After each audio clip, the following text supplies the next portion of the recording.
The talk will be about the dead man switch, a safe, holding hostage $45 million worth of art as an insurance over the life of Julian Assange.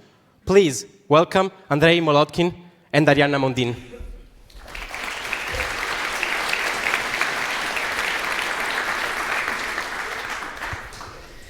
So today I would like to share with you the experience or transgressions or something like how it was a functions idea that we keep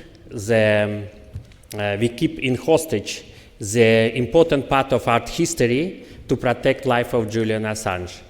So these ideas was and I would like to share with you how we come for these ideas and how we realized it. So for this project was involved so many people. First of all, it's many artists, many collectors who donate their artwork and who form this part of art history. Of course, it was the help of incredibly great technicians like Peter Stay here and many other persons who was in urgence working with this project.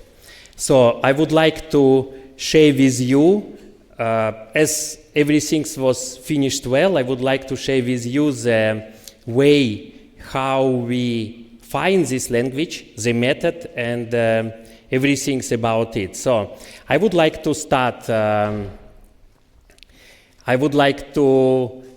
With the idea that finally Julian was free. He came in the studio and he complete his drawing, and now the method of the transgressions and the ideas how to use the art or how to use the culture as a really weapons, it's a really revolutionary weapons, and how to be in the same level of negotiations with the power structure.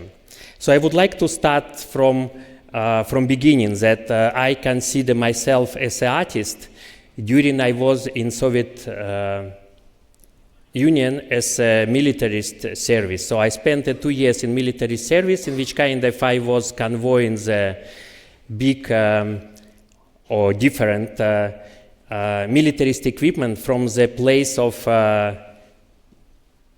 productions to the place of dislocations. So 2 years I spent on the train, sometimes 24 nights and 24 days to take from the Kharkov and to bring the big ballistic missiles in the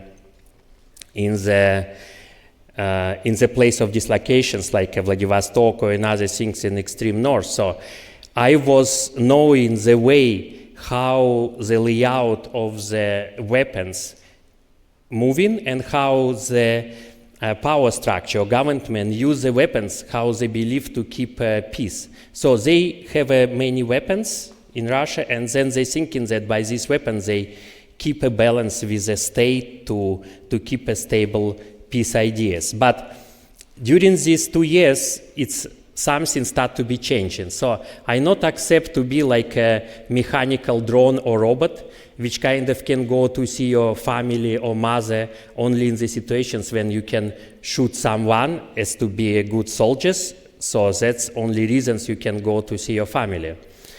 So my friend was really seriously humiliate or repressed. So if you not accept to be just a drone, mechanical drone.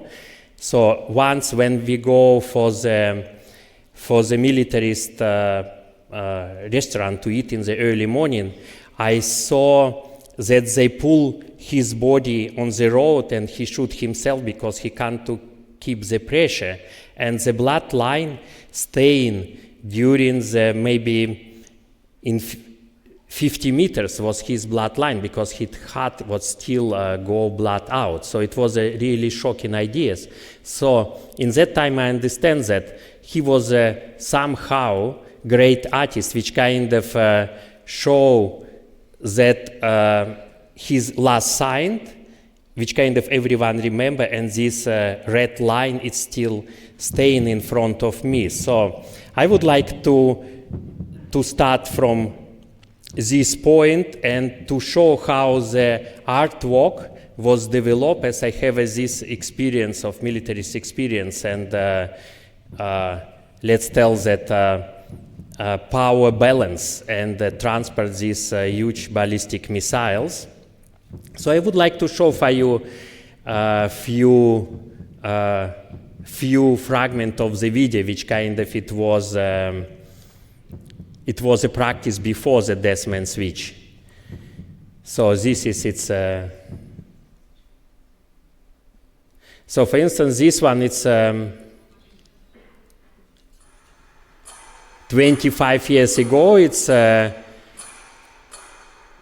project about blood and oil and about war in Chechnya. So it's blood of the Russian soldiers and Chechenian crude oil. So.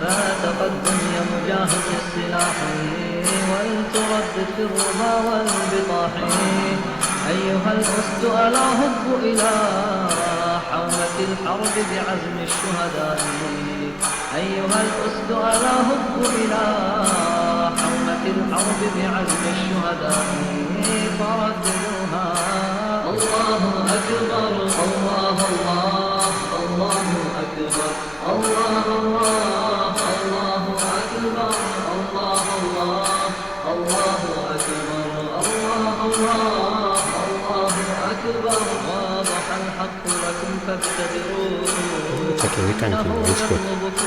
No problem, we continue like this because anyway we have so much time. Because after I have to speak for you and because I forget. فارفعوا أعلامه بين الملا تشهد الأرض إليكم والسماء ارفعوا أعلامه بين الملا تشهد الأرض إليكم والسماء ورددوها الله أكبر الله الله الله Not so big sound, huh? الله الله But it's okay. أكبر الله الله الله So this project, it's about two vessels, leave it. Two vessels, which kind of... you closed it. Sorry. Leave it until then. So this project, it's about two vessels and about price for oil. So how many... what's the price by the blood of the oil and how much oil we has to price for oil in the blood. So kind of this. So another project,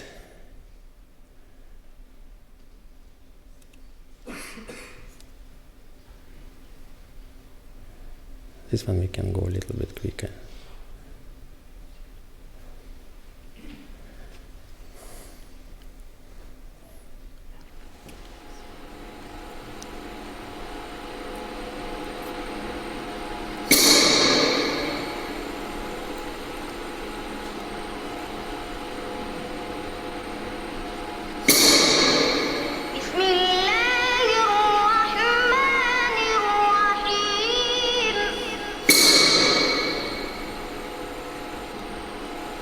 Not so loud. أيحسب أن لن يقدر عليه أحد يقول أهلكت مالا لبدا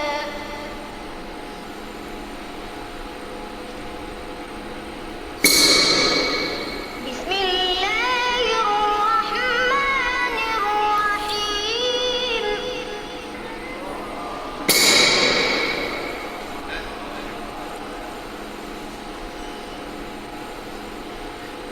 we show binding, that's all.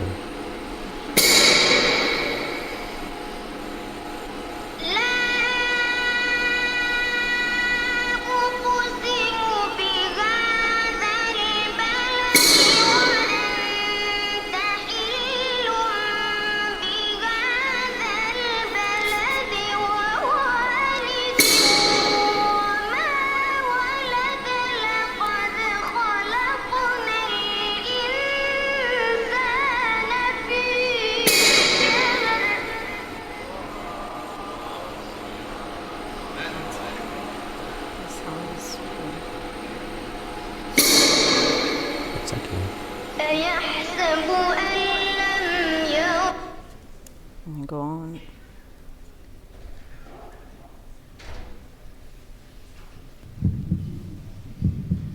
Those who served through the ages have drawn inspiration from the book of Isaiah. So, and then in all these projects, so the ideas was to connect the life of people and their participations in the, and to risk.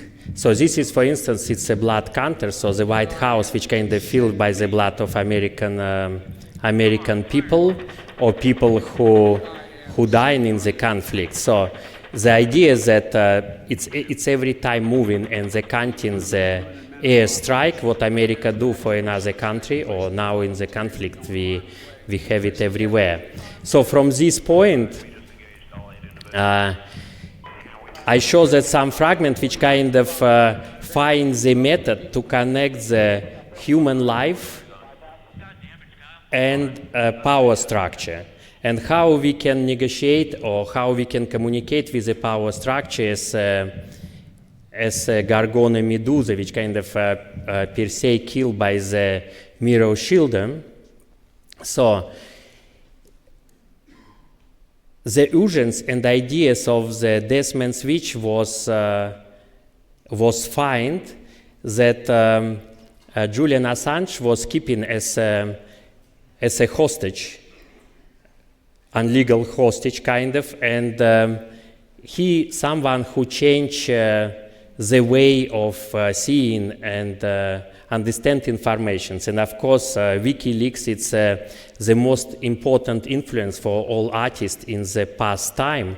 So that we understand that it's an urgent project which kind of we has to do. So participation in this project was necessary of many people. So, for instance, Arianna, she will explain for you after how it was, how she finds the people who help for us to negotiate, like a real militarist who was really hostage negotiations. And the ideas of this project was simple: to take important part of art history, to keep it together with a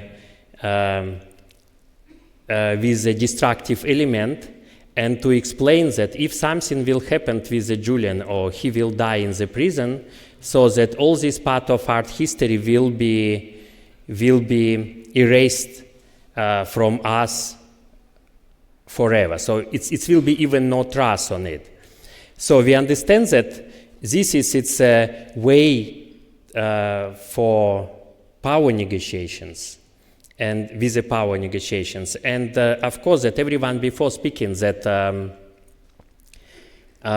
free Assange or we care about it much, and to tell that he can die in the prison, it was a really seriously step for everyone. And we speaking long time and understand that it's only these ideas to place the life of human in front of the important art history, which kind of evaluated and approved it. So it's only this way can let us to try to maintain the negotiations. So maybe the ideas of the counter was that every 24 hours the counter will go until 0, and then when it's stopped, and if someone will not reset this counter, which kind of stay in the hand of someone who responsible for Julian, so the explosive element will functions and destroy all artwork. When we get inside these situations, we understand how we didn't expect how seriously it was. So maybe Arianna, she can explain the way how we find people who help for us also for... Yeah, most important is that we realized in a moment that we were really dealing with a real negotiation. We had on one side $45 million of artworks keeping hostage, and the US government was keeping hostage Julian Assange. So in a moment when we realized we realized that we needed some professional to deal with the human life and the valuable artworks who was kept inside the safe, ready to be destroyed if something happened to Assange. So we look for some professional negotiator, and finally, after long research, we find people who are busy with the war in the Middle East and 20 years experience with hostage negotiation in the Middle East during wartime. So it was quite shocking for us, this experience, because when they were explaining their experience and how it could happen, and it happened in the experience that some hostage really died. So sometimes it's not successful, the negotiation. Sometimes the life was lost. And it was stressful for us this moment, because we realized we were touching life and death. And so they help us with the communication, they help us with keeping the tension and the escalation. For example, we had a live stream camera inside the safe, and everybody was able to see real time. It was somehow the heartbeat of Julian, because every 24 hours the counter had to be resetted, otherwise the disrupted element was activated, and this was in real time visible. So this was So somehow it was a really connections of this destructive element and all this part of art history with the life of Julian Assange through this counter. So that it was really physical and emotional and stressful contact. So when you see this counter every day in the live stream, and the people or we start to be so stressful that we don't know if it will be reset or not. So it's really start to have a connections with the human life. And Peter, he technically finds the ideas how to create this counter and how to connect it with everything. And it was really surprising element. So he can explain these things now. All right, yes. So I was asked to join this project, and I started thinking about how can I get a GPIO across continents. So what I ended up doing was I built two identical systems, one inside the safe and one at the remote location where somebody does the confirmation. And so they need to be in sync somehow. They need to communicate. What's the sort of regular way that we distribute time? Well, one good way is NTP, right? It's quite popular. So that was my basis, and the two systems, they have the same time, and the one with the button for resetting the timer, it maintains. Well, both of them, they run the same software. They both maintain the current offset to the time of day, and then just run the countdown. When somebody presses a button, there's a signal that the button has been pressed, and so the timer will start over and will not in fact start the destruction. of course, it's important to distinguish between there was no communication and there was no button press, right? Otherwise, some kind of network disruption by accident or on purpose could perhaps cause the trigger. Put a few times. That we don't want. We want to avoid that. And finally, of course, there was also a manual override. So for sure, it's also another layer of security in case. But yes, it ended up working, and we had these two systems interconnected through an onion service. I thought that was somehow fitting, also. And yes, I'm just very happy to have been part of this project. I think it turned out really well. Thank you, Peter. Yeah, thank you. The contribution of Peter was Really important. So, and of course, that continue these things, it was really seriously story to find these 5 great safe in which kind of we keep these things, which kind of can support the destructions in detonations and not have affected for the building outside. And we spending so long time to convince the collectors and the artists to give their work, and this was really psychological experience. So many people, of course, refused, and after someone returned back and accepted. For instance, the most iconic sentence, it was made by the Italian dealer collectors and very famous family, which kind of donate one of the most valuable artwork by Picasso. And then he have many people who asking him about it, and he tells that we have so many Picasso in the world, but we have only one Julian Assange. So this one was really sentence which kind of start to change in the situations.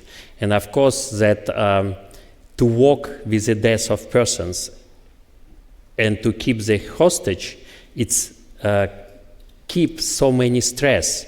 And when we start to do this project 2 weeks before, I think that the hearing for Julian Assange, and when already many press out, and the first was out, the New Yorker, and during 2 weeks it was like maybe 300 publications around world, which kind of was shocked by this idea that someone tried to destroy the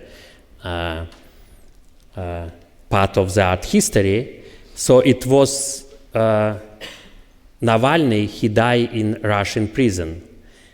So it was very tragic situations, but in the same times, it shows the equal or balance or the same situations, that one dying in prison for his political view, and another can die in prison for just the publications and to telling truth about the world.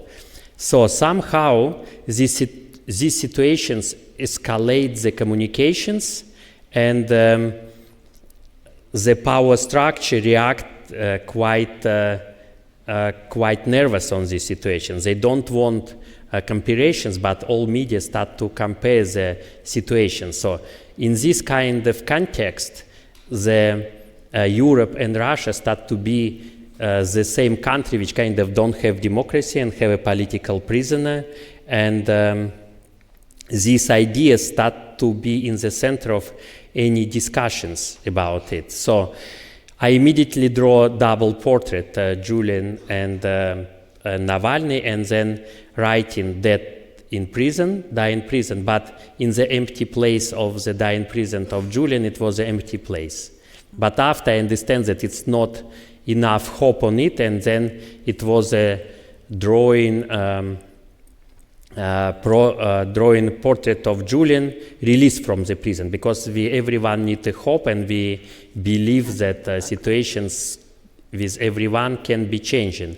So in all these conversations which kind of I do with you today, so it's very important for me that it was a fine language in which kind of with the moment of the transgressions of informations to move in the territory of art, it can be really effective instrument and effective things for changing the reality, or at least maybe not, it's too pathetic to tell changing the reality, but changing the perspective. So for instance, the amount of publications, it still continue now to produce, and the biggest museum in the world, like one of the biggest museums like Saint Georges Pompidou, have in 1 year around 100 publications of international press. So this project have more than 350 publications in 1 month. So everyone aware about these situations, everyone worry about these things. So we receive so many different letters from the museum curator and the collectors of the artwork, which kind of was angry or confused and tried to understand what can be happened, why we can place these situations and can destroy the part of art history for the life of the person, so to protect life of the persons. And after some very famous journalist, like very established, and he writing that he don't want to know anything and to be part of this project, very angry, because he against to destroy art or books. But what it was surprising that Julian answered for him himself that now it's a biggest taboo to destroy art, but not a human life. So this sentence, it's also start to be part of this project. And For you can example, you can read some letters which kind of people and how they confused and how they... Yeah, because it's interesting, as Andrei already explained, during the process of convincing people to donate eventually the artworks in their collection, or artists to donate their work, somebody say yes and then said not, somebody else said not at the beginning and then they accepted it. So it was a long process, and after that we received many letters from collectioners mostly. And for example, I read you some sentences from one of them, because they point out the conflict that this was generating. This is a collection, he has a collection of Picasso, this man who's writing. Now, let me ask you something. Who gave you the power to decide over an artistic inheritance that belonged to all of us? Not even the owner of a Rembrandt can arbitrarily do with it as he, she, they please. Destroying art is not only shameful, but egoistic. And then at the same time, he explained that the project posed to me as a two-way street, either a cry to maintain fame and impress a dull audience by being scandalous, which is not even original these days, or it is something more, something of value. I do not think of you as a stupid person, Mr. Molodkin. On the contrary, I think of you with respect. Not only you are fighting for a man's life, but you're doing so. But by doing so, you have placed us, art lovers, in a complicated position. I must then confess, not only did I find value in your project, but I felt personally challenged. So this is one example of reaction, and then we had other reaction much more angry than this one, and we had to confront also with this. This was also part of the negotiation process we had together with the society, and so the power structure. But in the end, like for art history, this process and this work start to be like a portrait of Julian Assange. So it start to be sculpture. It's not about destroying art, but it's to save the life of human being in our ununderstandable or catastrophical time. So that again, so I show for you the method and how we come for this method. And I think that the language of contemporary art, it's or culture or anything, it has to think in how we can stop the war, how we can save the life of Palestinian children, or how we can do something. It's not about the pleased our eyes, but it's made the questions for moment in which kind of we live, and to find the language which kind of can be equal with the time. It reminds me that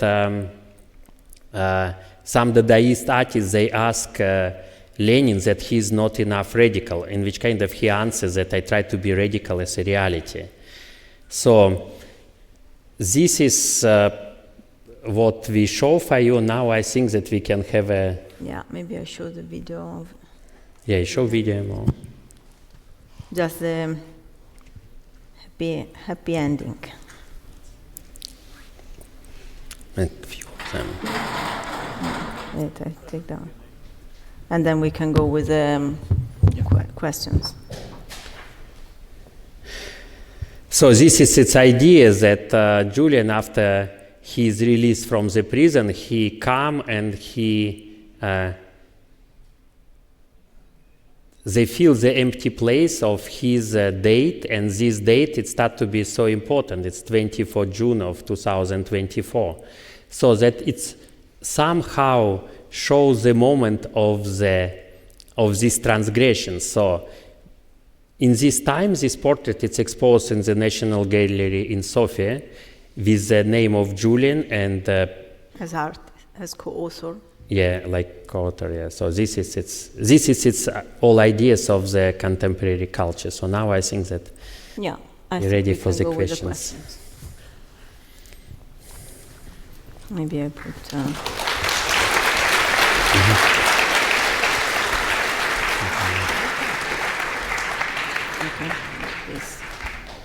All right. You can move like we this. have exactly 6 minutes for questions. So if there is any Q&A, and I see one from the signal agent. Leave like these pictures. Yeah. I will leave. One second.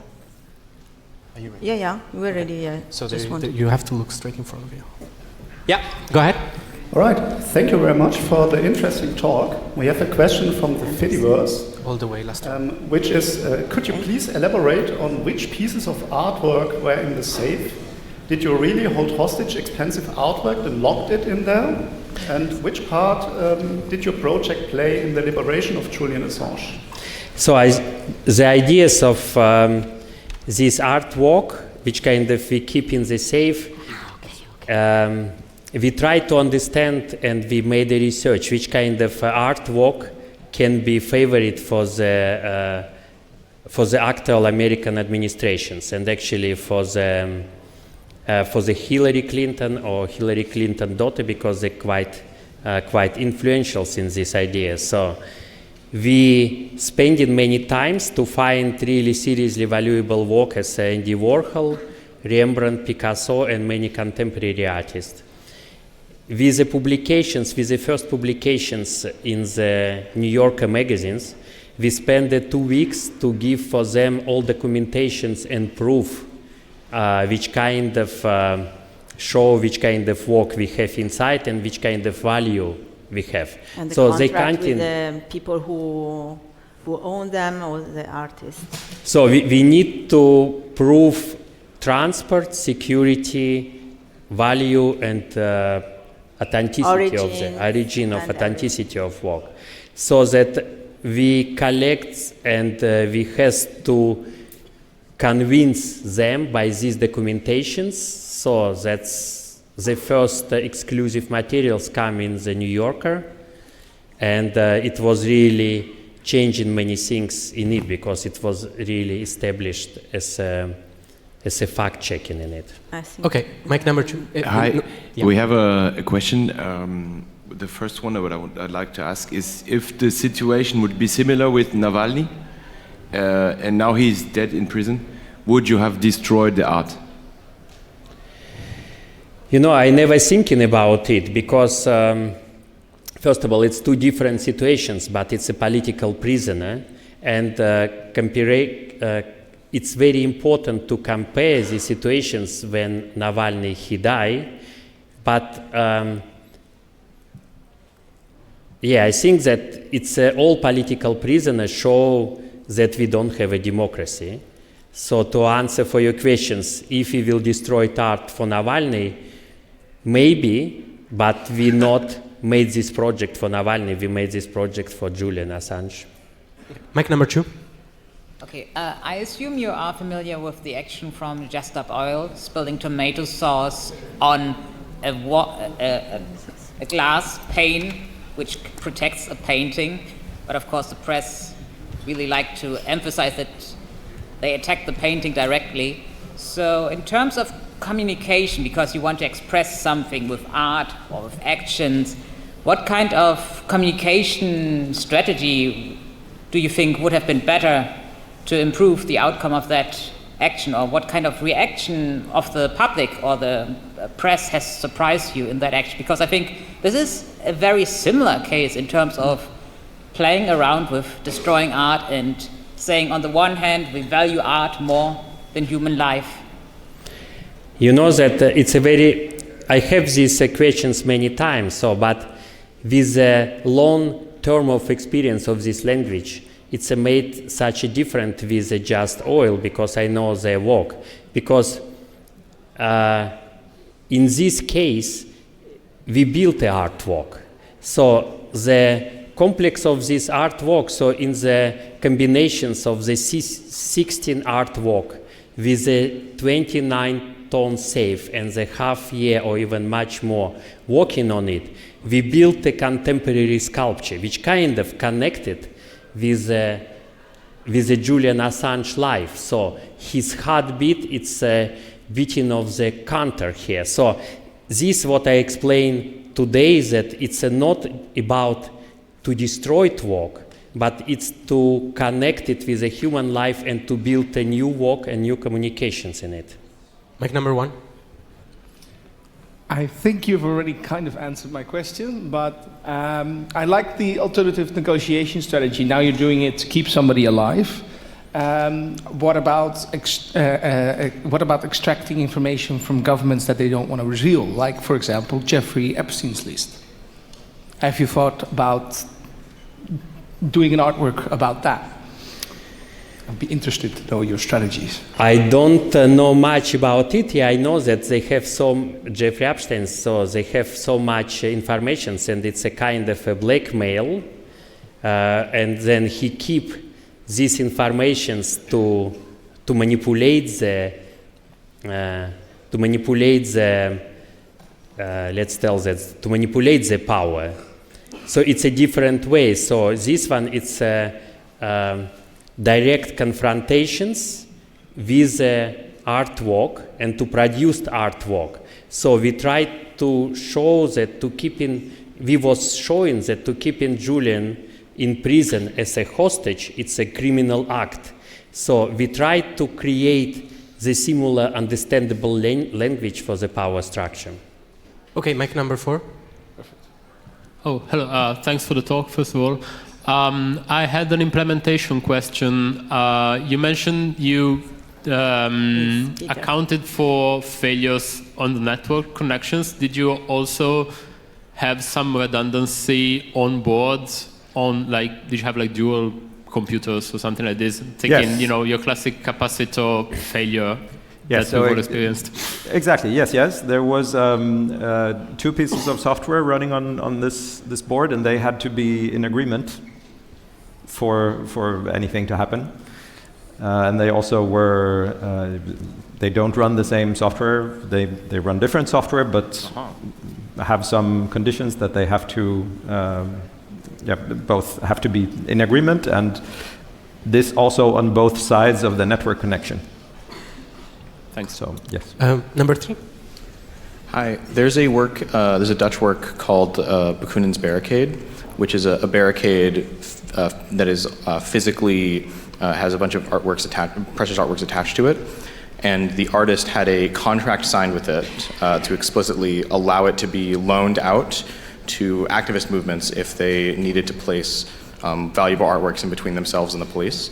And in 2024, this request was made, and then the museum intervened to say that the prestigious artworks would be removed or replaced with replicas, which directly against the artist's wishes. So I guess my follow-up question is, what would you have done if a powerful institution attempted to intervene to prevent this from occurring on behalf of, say, the risk of the artwork? Can you ask me? Maybe you can answer me. So actually so he's asking what if somebody tried to prevent the destruction of this artwork. And you have 30 seconds to respond to that. So it's the same, we can explain that actually. What? So in the French law there is also... Yeah, because by the French law it's a criminality to destroy the artwork. So it was a big work, and with of course security and many things. So because we understand that in some act you can be criminal by the state. So the place was secure, it was a private place, and we have to prepare many paper and many contract to be untouched in these situations. Yeah. So yeah, there was this question, as the French law doesn't, but we had to be prepared for that. It's all this process of working with professionals was very important in all the fields. So to involve many professional people and group of people who can be responsible for the part of it. So this project, it's like really collective. And all the contracts we did with people donating the artworks, this was also very important for these points. Okay, thank you so much. Sorry, I have to kill it. Please reach out to them after the finish of the... Thank you. Bye. Thank you.